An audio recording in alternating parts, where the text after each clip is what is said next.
Mentor é o que ajuda e passa. Amigo é o que ampara em silêncio. Companheiro é o que colabora sem constranger. Renovador é o que se renova para o bem. Forte é o que sabe esperar no trabalho pacífico. Esclarecido é o que se conhece.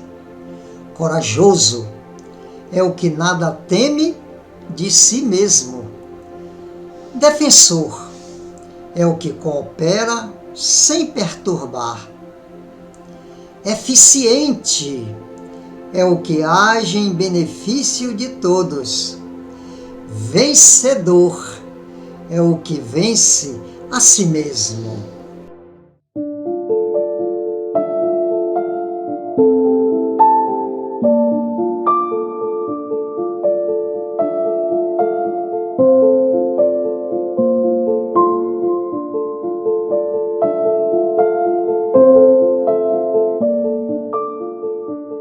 Oração dos Aprendizes. Aniceto. Senhor, ilumina-nos a visão de trabalhadores imperfeitos. Justo juiz, ampara os criminosos e transviados. Construtor celeste, restaura as obras respeitáveis, ameaçadas pela destruição. Divino médico, salva os doentes. Amigo dos bons, regenera os maus. Mensageiro da luz, expulsa as trevas que ainda nos rodeiam. Emissário da sabedoria, esclarece-nos a ignorância. Dispensador do bem, compadece-te de nossos males. Advogado dos aflitos, reajusta os infelizes que provocam o sofrimento. Sumo libertador, emancipa-nos a mente, encarcerada em nossas próprias criações menos dignas. Benfeitor do alto, estende compassivas mãos a todos aqueles que te desconhecem os princípios de amor e trabalho, humildade e perdão nas zonas inferiores da vida. Senhor, eis aqui os teus servos incapazes. Cumpra-se em nós a tua vontade sábia e justa, porque a nossa pequenez é tudo o que possuímos, para que em teu nome possamos operar a nossa própria redenção, hoje, aqui e agora. Assim seja.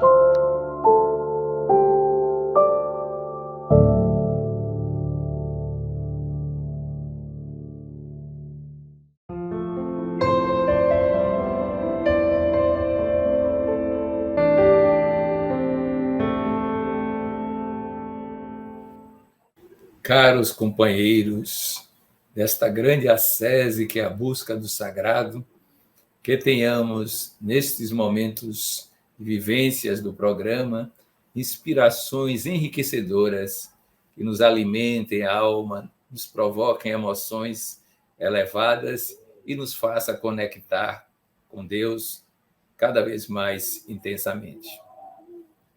Hoje vamos comentar algo que nos parece fundamental no ambiente que nós vivenciamos da doutrina espírita. É como nos comportamos em relação aos serviços e como estes podem representar para nós uma caminhada para o divino. Olhando o nosso panorama usual, qualquer centro espírita, qualquer criatura que adentra o movimento espírita, conhece logo um lema: fora da caridade não há salvação. É um contraponto àquela antiga ideia de fora da igreja não haveria salvação. A caridade é universal, é abrangente, é inclusiva. A igreja pode ser sectária, dogmática, separatista. Pois bem, podemos aproveitar esta percepção do fora da caridade para observarmos o comportamento nosso usual. Pensamos logo em fazer algo, alguma coisa concreta, exterior, que expresse aquele que é o nosso modo de encarar a realidade usualmente. Isto é, passamos a pensar nos outros, construímos, de certa forma, pontes que nos levam a uma certa descentração, porque agora deixamos aquele estado egóico para um estado mais abrangente, de comunhão, de partilha de resultados materiais. Pensamos até em fazer obras maiores, que envolvem cimento, tijolos, casamatas e coisas parecidas. Este é um passo inicial. Isto é, uma representação no exterior desse ímpeto que está na nossa alma. Acontece, porém, que como tudo que se apresenta, ele tem suas limitações, ele tem as suas possibilidades de facilitação da evolução. E tudo que nos aprisiona passa a ser um problema.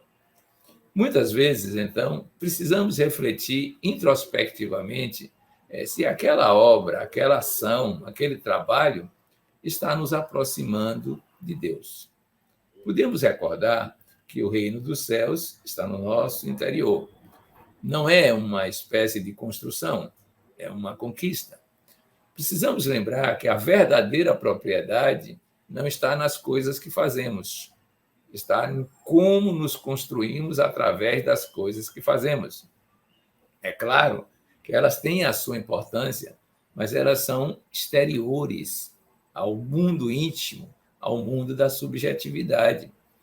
Então, para sabermos melhor sobre nós mesmos e o nosso crescimento, a nossa busca do sagrado, é preciso verificar nas ações que fazemos como nos aproximamos de Deus através de uma renovação íntima. A nossa declaração de amor a Deus deve ser feita de alma para o espírito maior, co-criador do universo. Nós somos co-criadores no plano menor. E isso é muito importante para que as obras não terminem obscurecendo esse processo de renovação íntima. Necessárias? Sim. Suficientes? Não.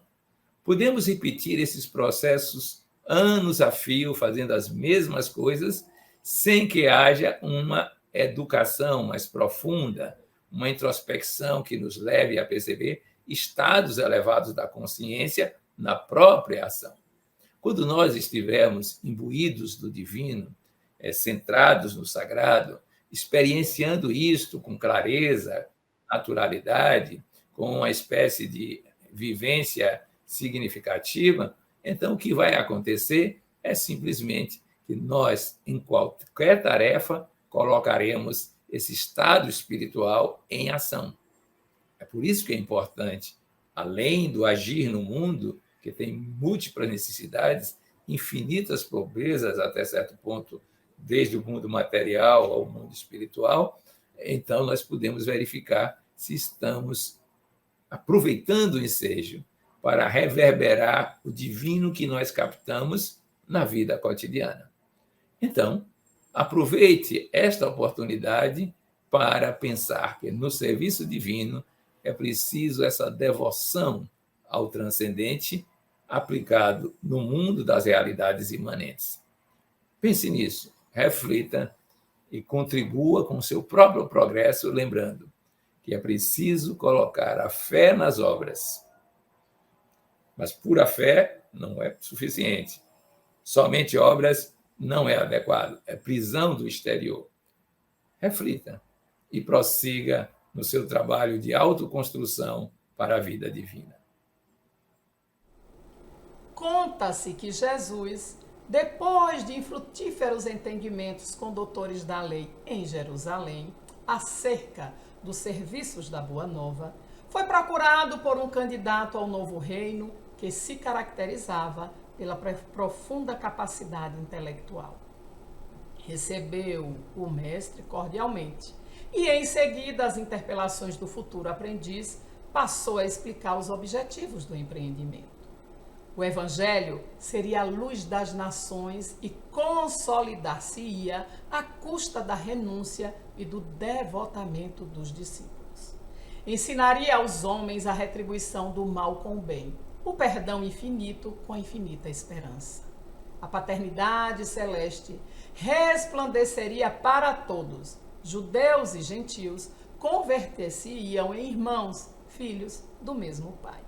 O candidato inteligente, fixando no Senhor os olhos arguciosos, indagou: a que escola filosófica obedeceremos? As escolas do céu, respondeu complacente o divino amigo. E outras perguntas choveram improvisadas. Quem nos presidirá a organização? Nosso Pai Celestial. Em que bases aceitaremos a dominação política dos romanos? Nas do respeito e do auxílio mútuos. Na hipótese de sermos perseguidos pelo Sinédrio, em nossas atividades, como proceder? Desculparemos a ignorância quantas vezes for preciso. Qual o direito que competirá aos adeptos da revelação nova? O direito de servir sem exigências. O rapaz arregalou os olhos aflitos e prosseguiu indagando: em que consistirá desse modo o salário do discípulo? Na alegria de praticar a bondade. Estaremos arregimentados num grande partido?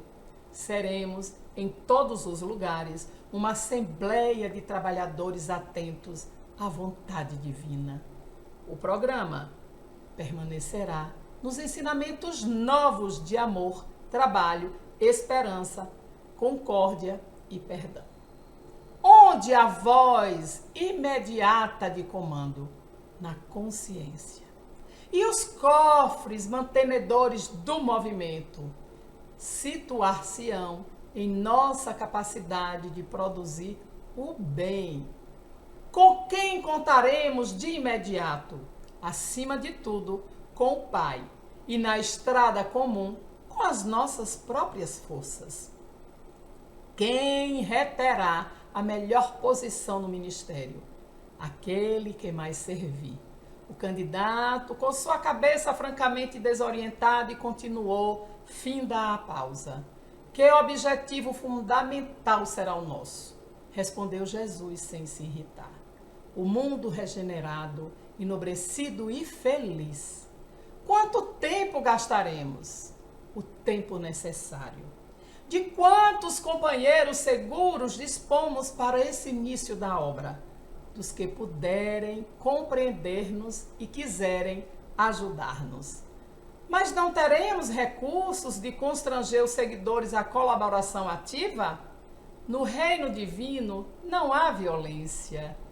Quantos filósofos, sacerdotes e políticos nos acompanharão? Em nosso apostolado, a condição transitória não interessa e a qualidade permanece acima do número. A missão abrangerá quantos países? Todas as nações. Fará diferença entre senhores e escravos? Todos os homens são filhos de Deus. Em que sítio se levantam as construções de começo? Aqui em Jerusalém, no coração dos aprendizes. Os livros de apontamento já estão prontos? Sim. Quais são? Nossas vidas. O talentoso adventício continuou a indagar, mas Jesus silenciou, sorridente e calmo. Após longa série de interrogativas sem resposta, o afoito rapaz inquiriu ansioso: Senhor, por que não esclareces? O Cristo afagou-lhe os ombros inquietos e afirmou: busca-me quando estiveres disposto a cooperar. E assim dizendo, abandonou Jerusalém na direção da Galileia, onde procurou os pescadores rústicos e humildes que realmente nada sabiam da cultura grega ou do direito romano, mantendo-se, contudo, perfeitamente prontos a trabalhar com alegria e a servir por amor, sem perguntar.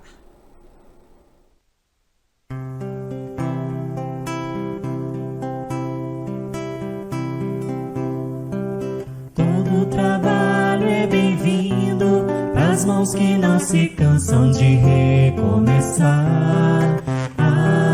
Todo esforço é preciso, é importante sabermos o tempo ocupar.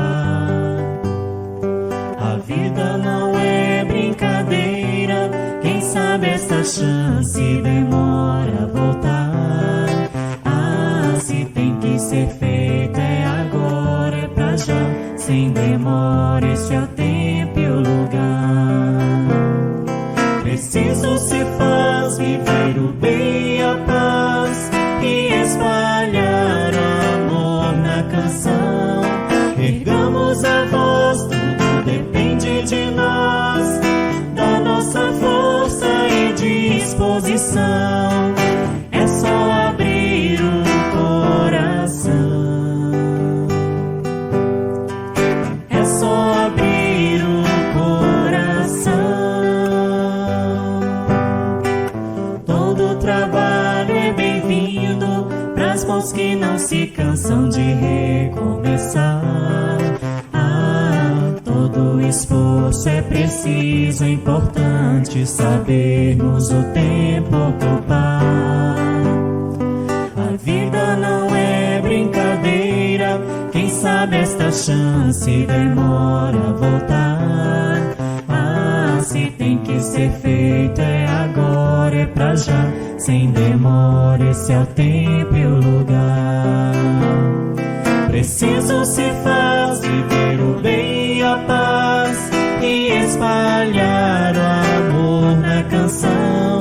Ergamos a voz, tudo depende de nós, da nossa força e disposição. É só abrir o coração. É só abrir o coração.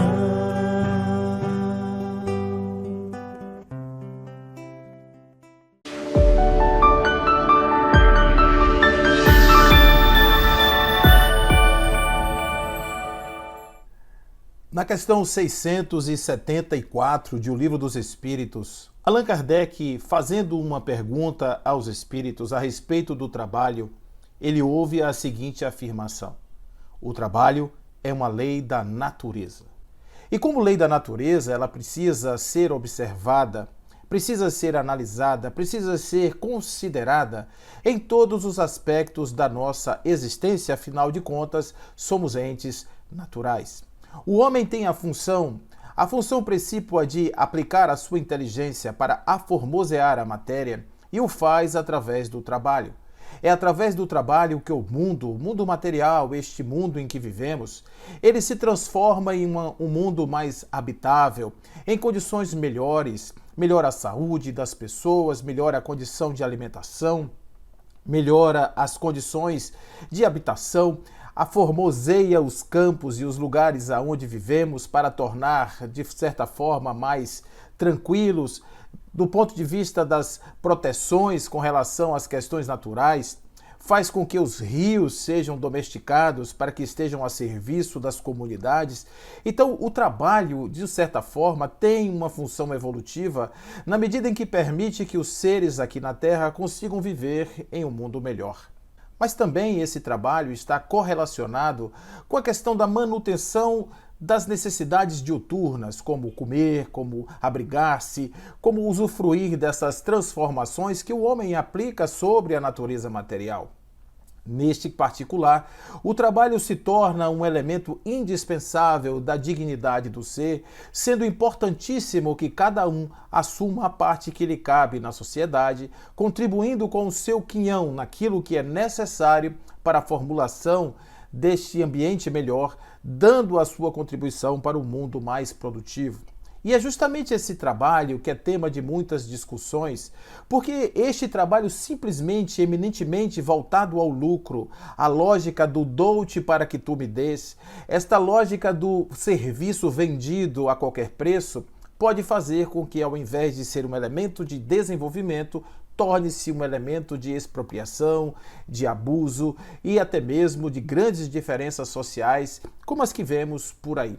O trabalho mal distribuído, o trabalho mal elaborado, as pessoas não preparadas para exercerem os seus mandatos, principalmente em um mundo que sofistica-se a cada vez mais, tornando-se mais difícil para que um homem comum consiga exercer as suas funções. Este mundo requer educação, requer preparação e, acima de tudo, a distribuição equânime dos recursos para que os homens possam ter oportunidades iguais para servirem à natureza, servirem à comunidade. Não é somente a sociedade quem deve prover essa condição.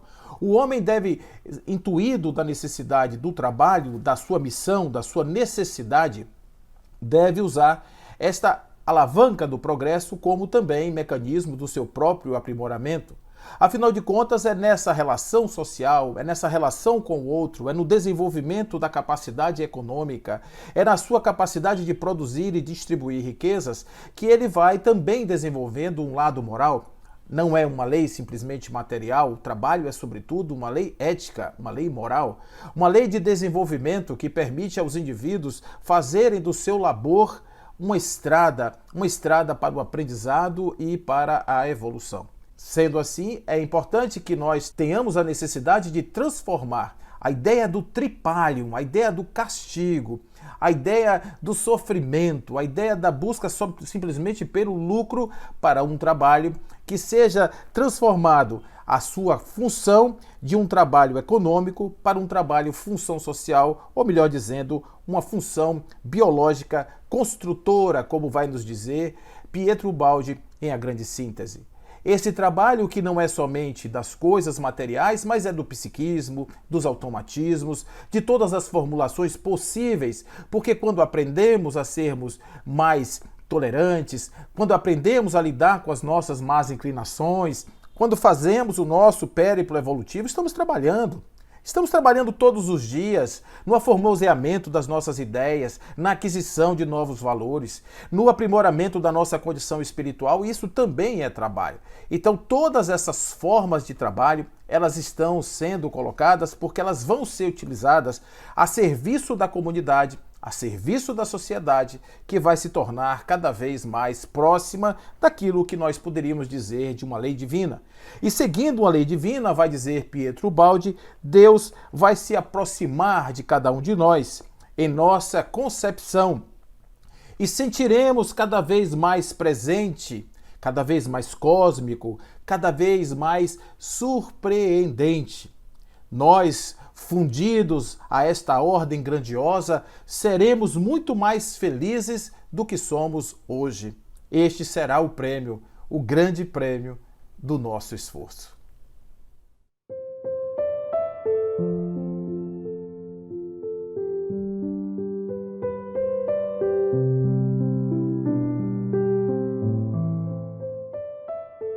Sob pretexto algum, te permitas a hora vazia, justificando cansaço ou desengano, irritabilidade ou enfado, desespero íntimo ou falta de estímulo. Evita cair no desânimo que abre claros na ação do bem, favorecendo a inutilidade e inspirando as ideias perniciosas. Se supões que todos se voltam contra os teus propósitos superiores, insiste na atividade, que falará com mais eficiência do que tuas palavras. Coagido pela estafa, muda de atitude mental e renova a tarefa, surpreendendo-te com motivação nova para o prosseguimento do ideal. Vitimado por injunções íntimas, perturbadoras, que se enraizam no teu passado espiritual, redobra esforços e atua confiante. O trabalho é, ao lado da oração, o mais eficiente antídoto contra o mal, porquanto conquista valores incalculáveis, com que o espírito corrige as imperfeições e disciplina a vontade.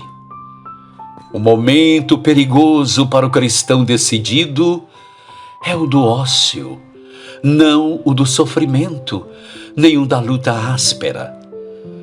Na ociosidade surge e cresce o mal.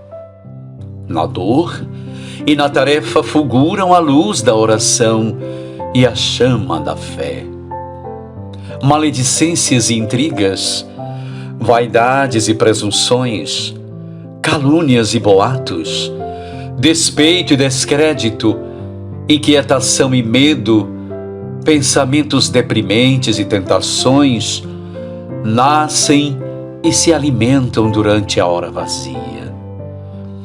Os germes criminógenos de muitos males que pesam negativamente sobre a economia da sociedade se desenvolvem durante os minutos de desocupação e ociosidade. Os desocupados jamais dispõem de tempo para o próximo, atarantados pela indolência e pela inutilidade que fomentam o egoísmo e desenvolvem a indiferença.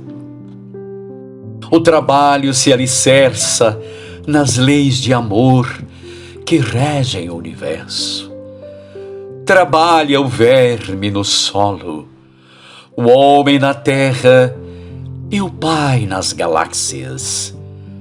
A vida é um hino à dinâmica do trabalho. Não há na natureza o ócio.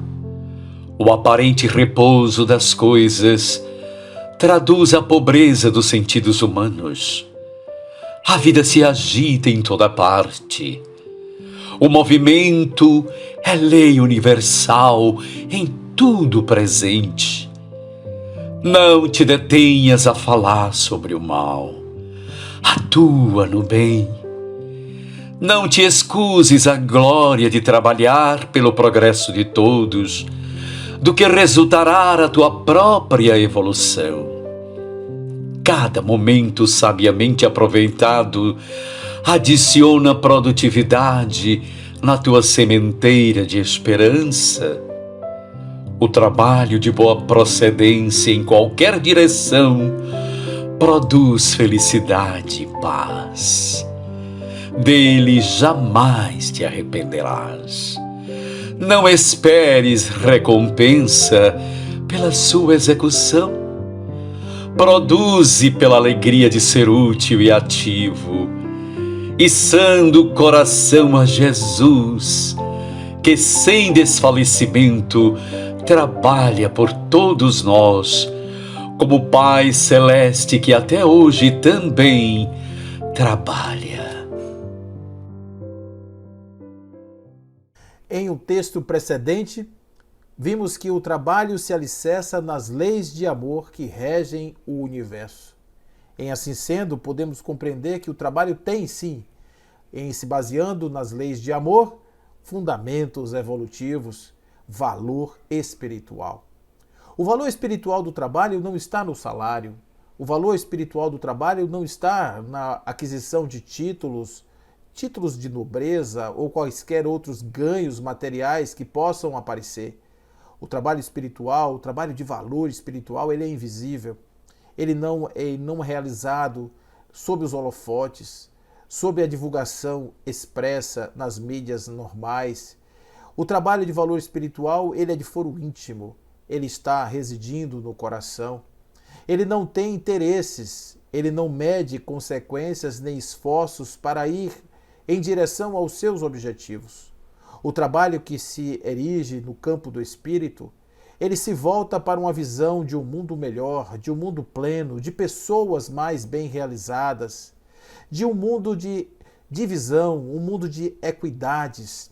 O trabalho espiritual, o trabalho que é valorado do campo do espírito, ele busca aformosear o mundo, não do ponto de vista das formas, mas do ponto de vista dos seres, do equilíbrio energético, do amor que se dissemina. O trabalho de valor espiritual, ele não tem hora, ele não tem lugar. Em todos os cantos e recantos, existem aqueles que estão nos convocando para o trabalho diuturno em nome do bem, em nome do espírito. A palavra caridade, que se expressa na tríade da vontade de fazer o bem, que é a benevolência, na capacidade de separar o ato do ator, que é a indulgência, e no esforço imenso de romper com os lacres do ego, com os impositivos da materialidade, para exercermos a faculdade plena do perdão, formando esta tríade que é a caridade, torna-se esta virtude um indicador evolutivo que mostra o quanto somos capazes de abandonar os nossos interesses em nome dos interesses comuns. Aqui é uma jovem que pede orientação em relação ao seu futuro. Mais adiante, um outro que precisa de um pedaço de pão para saciar a fome. Mais adiante, alguém que está em desequilíbrio energético e precisa da imposição das mãos generosas que derramem sobre esta pessoa núcleos de paz e de bem. Em todos os lugares, em todas as situações, as mazelas humanas, as exulcerações morais estarão se transformando em convites explícitos ao trabalho de ordem espiritual.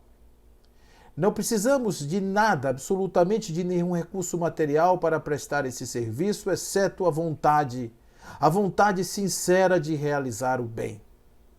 Analisando a obra de André Luiz, vamos perceber que, em nosso lar, existe uma remuneração pelo esforço depreendido em nome da comunidade. Bonus ora é importante numa colônia como nosso lar, que se afeiçoa no nível mais próximo da nossa realidade material aqui da Terra.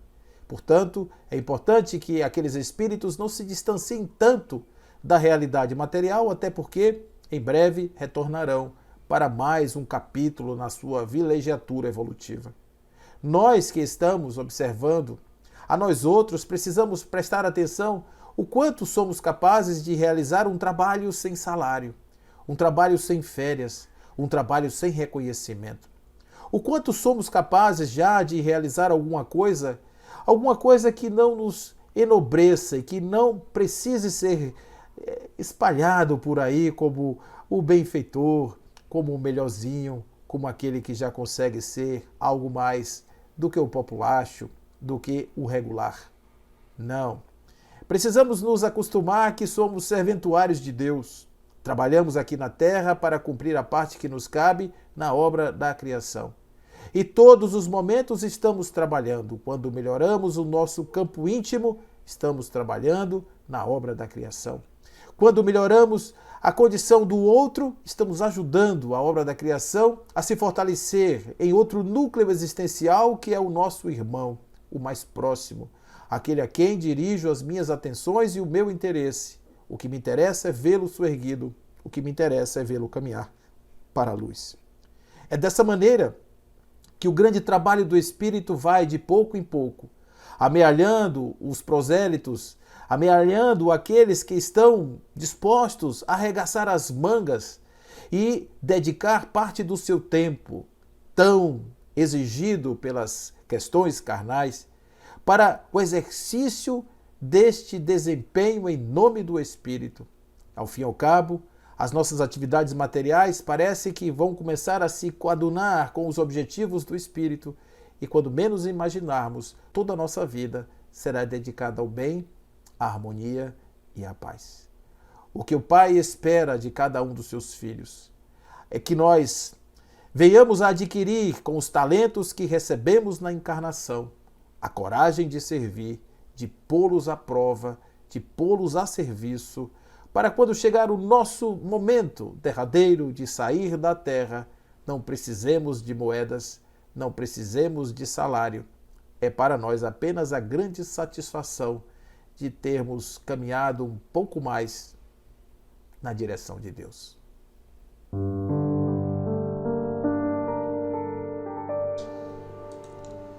Ouve, alma irmã, se pretendes realizar uma empresa de amor, não te deites à sombra do pesar, nem te ponhas a ouvir o peito fatigado e sofredor, para elevar e redimir, varar e edificar, em demanda ao porvir, sempre melhor sorrir que lastimar. Sobre a terra, trabalha com teu sonho, como escultor brunindo a pedra bruta, e nos dias do círculo enfadonho, de amargura, tristeza, cinza e luta, lembra-te sempre disso. Tudo o que a vida guarda de belo, grande e bom é força de bondade inflamada em serviço. Se a calúnia te espia, serve mais dia a dia. Esmera-te a esquecer aquilo que te ofende, pois quem ama em verdade, naquilo em que se agrade ou desagrade, tanto mais serve, quanto mais compreende. Se a injúria te atrapalha e a incompreensão te humilha, lê a doce cartilha que a natureza escreve maternal. Da lama ao céu, por lei de clemência, o serviço domina, onde o bem vence o mal. O regato que alenta, frondes, frutos, raízes, tento quanto sustenta as serpentes e os mormos inferes, serve cativo ao chão. A planta quer suprir, e o martírio da fome nasce, cresce, trabalha e se consome, torturada e esquecida, sem aguardar qualquer compensação, para suster-te a vida. O sol dissipa as trevas sem barulho, dá-se esplendora, e sem que a noite o vença, serve triunfante e bom, sem migalha de orgulho, da cúpula aniquilada, acolhedora imensa, as furnas abissais. Se queres atingir a concretização, doe teus mais belos ideais, alma irmã, serve mais. E alcançando a vitória do teu sonho na senda transitória, perceberás então, por mais servir e mais aprimorar-te, que a presença de Deus, onde transites, é serviço brilhando em toda parte, para o bem sem limites.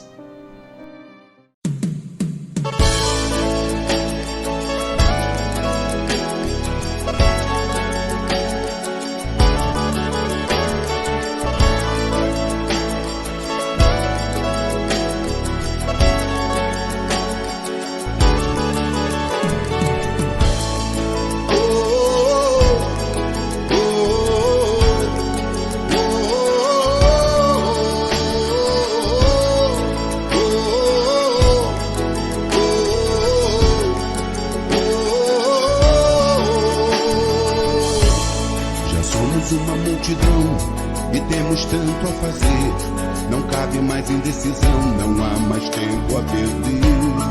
Ignorar a aptidão é resvalar, é cair, são tantas as obrigações, já não dá mais pra fugir. Ninguém aqui precisa ser o médium do ano, um mar de virtudes, é só ser do bem, doar um pouco de você, doando a si mesmo saúde e moral. Já são chegados tempos de baixar o véu da ignorância, pra dissipar as trevas dessa nossa santa rebeldia. As grandes vozes do céu ressoaram, tomemos a lira da boa vontade e vamos ao divino concerto, fazendo a vontade do Pai. Corações tarefeiros de Deus, na obra do bem, não há quem não possa. É de sombra e de dor, toda ausência de amor. Não vê que a redenção do mundo tá batendo a porta.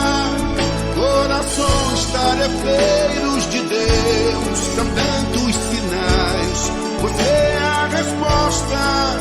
Mova o seu coração, mãos na massa cristã, que a obra é de Jesus, mas a tarefa é nossa. Oh, oh, oh, oh, oh, oh.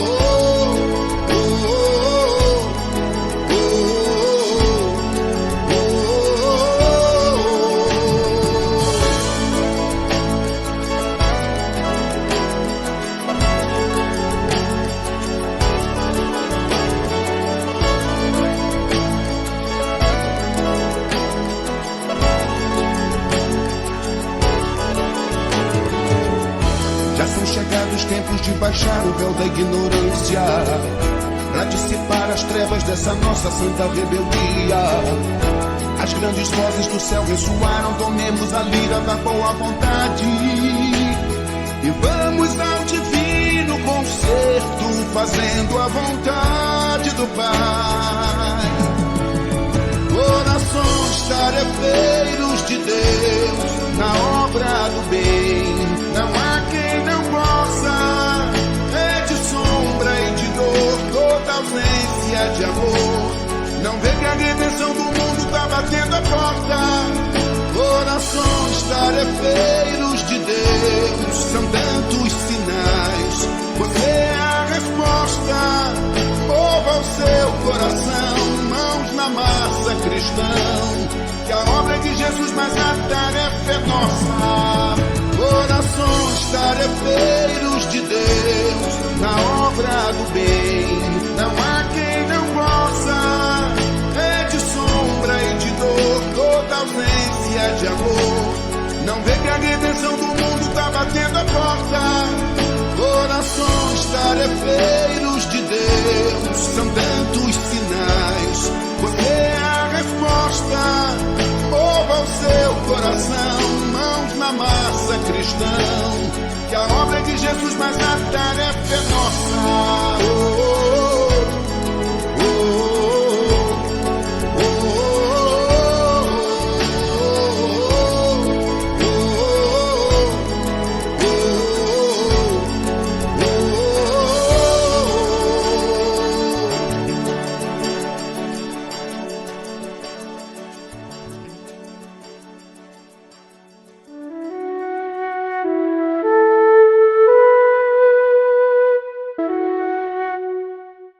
Em nossas reflexões preparatórias para a meditação que iremos realizar como nosso exercício habitual, escolhemos refletir sobre algumas frases de Jesus sobre ele mesmo. Ele disse uma vez que era o caminho, a verdade e a vida, e que ninguém chegaria ao Pai Celestial senão por ele. À primeira vista, isso pode ser uma afirmação estranha às diferentes culturas. Existem lugares do mundo que não o conhecem, ou se o conhecem, não têm pretensão de segui-lo. Entretanto, se a gente fizer uma reflexão mais profunda, não se trata do personagem histórico, trata-se da dimensão da ascese evolutiva que ele encarna. Podemos ser seres crísticos sem sermos cristãos. Caminharmos nessa trajetória sem necessariamente estarmos vinculados a qualquer tipo de ordenação cultural, religiosa. Isso podemos fazer, sim. Afinal de contas, as formas exteriores não são determinantes da nossa vivência evolutiva.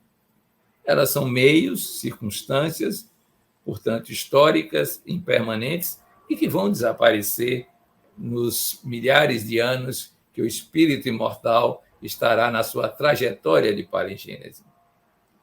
Mas vejamos a frase: caminho, verdade e vida. Há um roteiro, há uma estrada que é facilitadora desse processo de aproximação de Deus. Seguindo Jesus como modelo e guia, o caminho está traçado.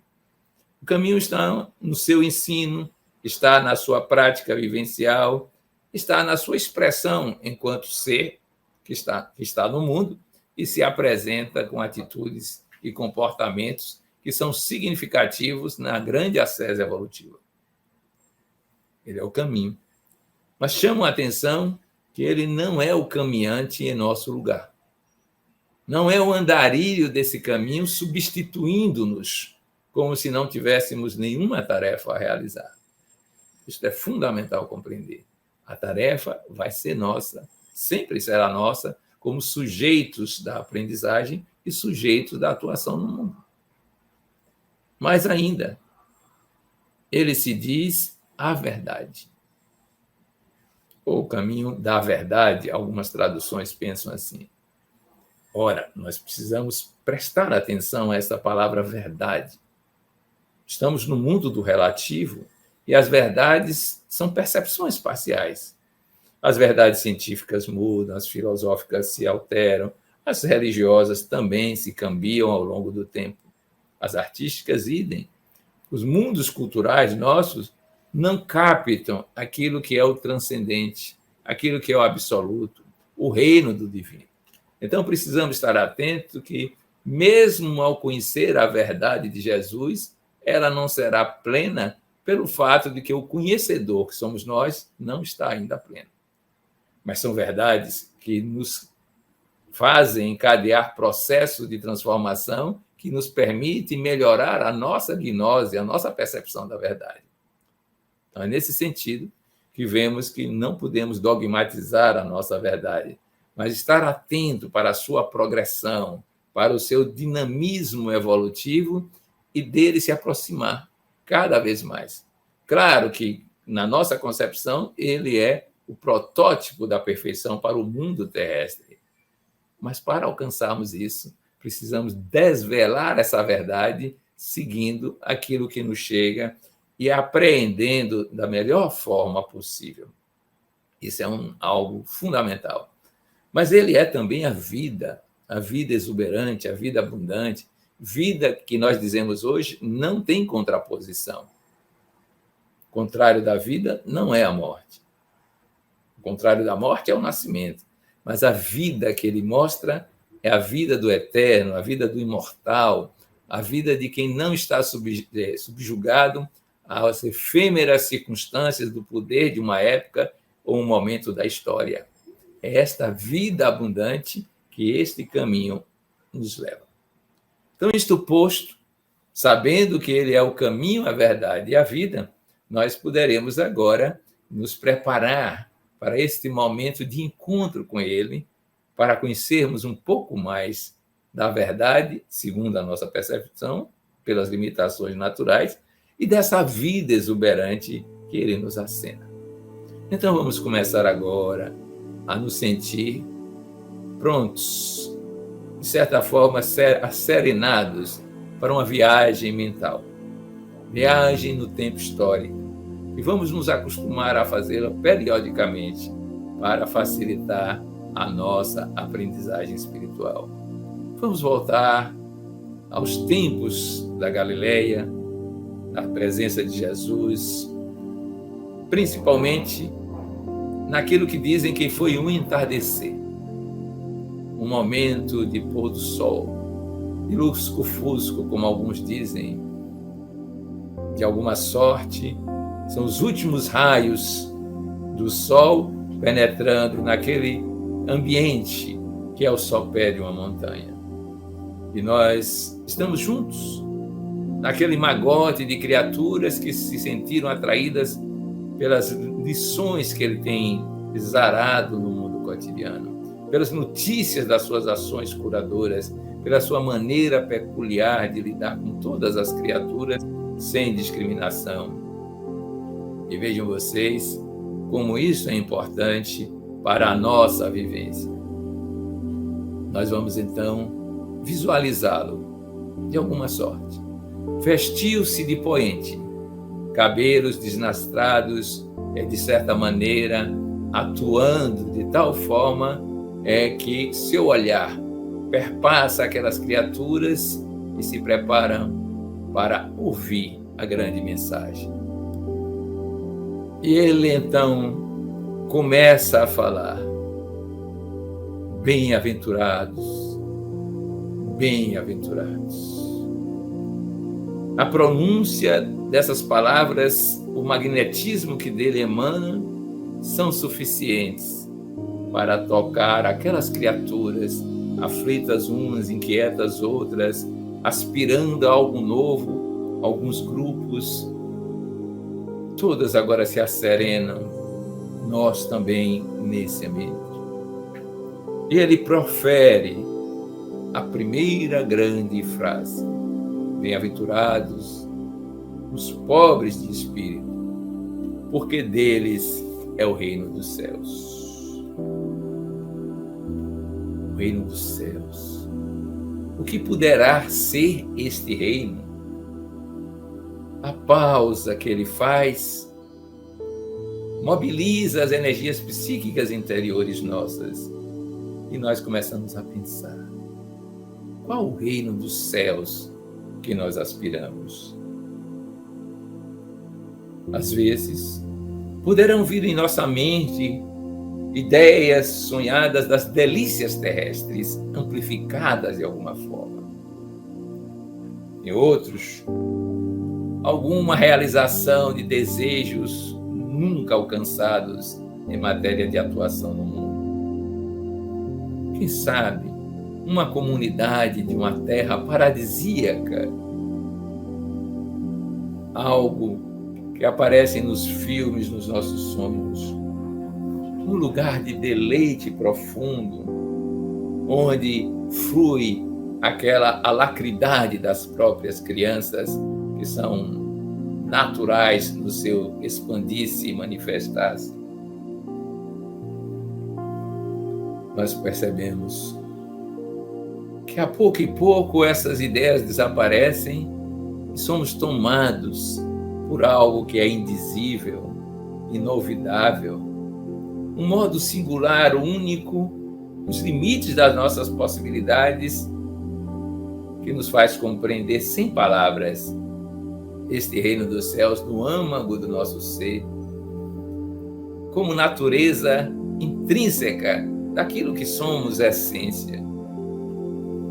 E nós então nos encantamos com este sentir.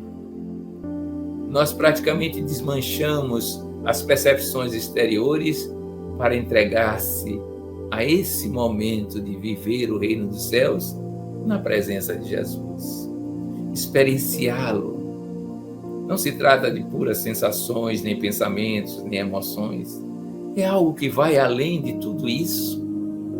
E a gente não tem como traduzi-lo nas palavras que estamos acostumados a usar.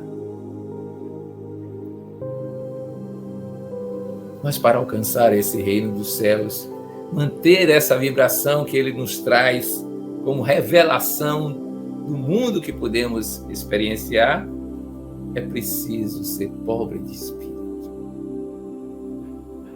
E reflitamos, o que é ser rico de espírito?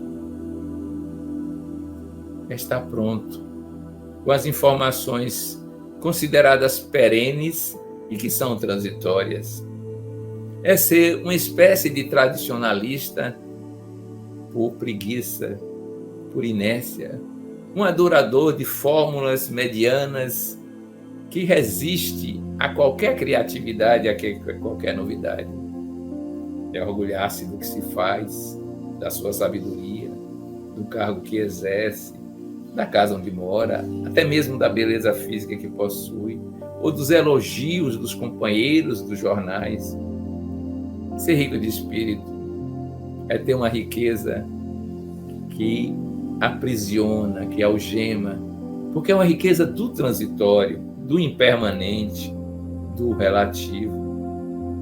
Submeter-se a isso é aprisionar-se de tal maneira que não consegue ser o homem livre, ou melhor ainda, o espírito livre das amarras desse reino, desse império que domina as consciências ainda no mundo atual. Ora, estando rico de espírito, não haverá chance de perceber os novos ritmos das poesias, as novas imagens, as teses que aparecem dos cientistas em progressão, ou, além do mais, não consegue perceber de alguma forma os mundos insondáveis que vão sendo descobertos à medida que se perquire através da filosofia. Em suma, é viver o status quo, a medianidade, o comum. Mas estar pobre de espírito, atentemos para isso, é viver em liberdade, a plena liberdade, a conquista de alguém que presentifica-se como meio de alcançar o eterno, o permanente. E ao fazê-lo, elimina as algemas do passado e os sonhos, ou melhor, as ansiedades do futuro, que são outras tantas amarras. Simplesmente sorve da experiência do eterno para trazer para o mundo físico. É isso que nos espera, se nós soubermos adequadamente vivenciar a pobreza de espírito e a introspecção que nos faz entrar em deleite no reino dos céus.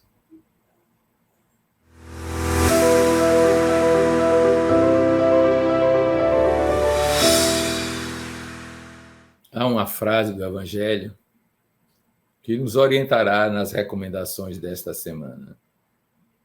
Jesus disse: meu Pai trabalha até hoje e eu trabalho também. Não há lugar para a inércia. Mas esse trabalho que nós estamos referenciando-nos pode ser agora de uma forma muito peculiar. Ser aquele trabalho evolutivo, consciente, nas ações que nós realizamos. Assim, nós estaremos traçando o nosso projeto evolutivo e fazendo de Jesus o caminho, a verdade e a vida. Pense no seu trabalho, em todas as instâncias laborais, familiares, sociais, e imagine colocando uma pitada daquele deleite que você viveu nesta meditação em tudo que você faz. Boa semana e bom trabalho.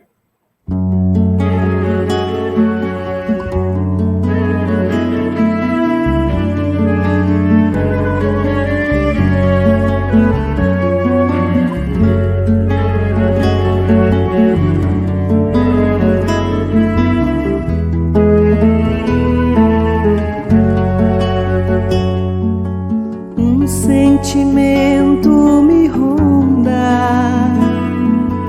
não sei dizer, tudo é novo pra mim. Meu coração se renova, sinto a esperança invadir o meu ser. Quero ser manso, ser limpo, ser justo e pobre de espírito ser. Tua palavra me sonda, me conta do reino que espera por mim. Eu te ofereço meu pranto, as dores da alma que quer renascer. Eu ouvi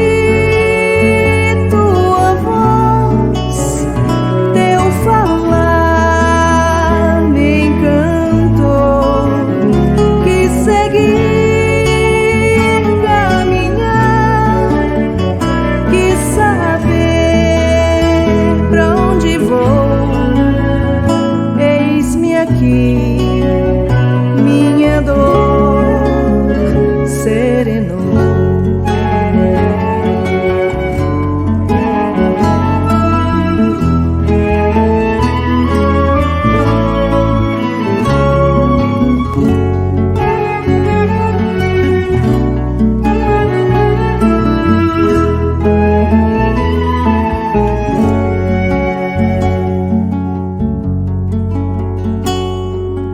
Um sentimento me ronda, não sei dizer, tudo é novo pra mim.